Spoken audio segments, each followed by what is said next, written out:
My name is Marc Eddowes. I'm a resident archaeologist in French Polynesia, originally from the University of Auckland in New Zealand, and I've specialised in the last 30 years into research into the history, particularly of the Maori people of the Society Islands, and specifically marae, temple architecture here in the islands, and comparing that with similar structures in the Australs, the Marquesas Islands, and over to the west in the Cook Islands.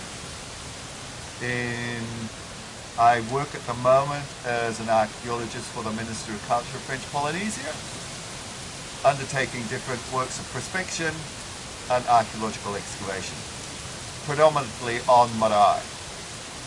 2014, I was asked to undertake the archaeological survey of Tetiaroa atoll, the idea being to get a better idea of the number of sites and the diversity of structures we could possibly encounter. Tetiaroa was already known as a place that was formerly the preserve of the royal family of Tahiti, the Pomare, and so it obviously had a very specific type of history. So we wanted to reveal that through its archaeology, but also as a cultural historian, I specialise in ethno-historic research. So those are documents relating to Maori cultures recorded by the Europeans in the 19th century, both written and illustrated. What do we have in that large archival material that better reveals to us the specific culture of Tetiaroa ancient? That's what I started. I spent a year or more from 2015 into 16 surveying all the 12 motus of Tetiaroa, following on from earlier work undertaken by the archaeologist Pierre Werner and Yoshi Sonoda from the Bishop Museum in Honolulu.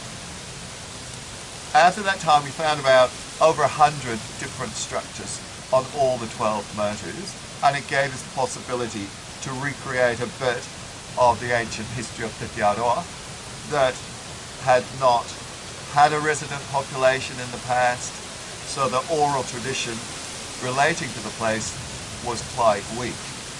So the archaeological work and the historical work we've undertaken on the text that I was talking about revealed the fact that Tetiaroa was used exclusively by the ruling caste of the Society Islands, known as the Huiari, specifically for the chiefs of the Windward Islands, and particularly Tahiti and Moorea.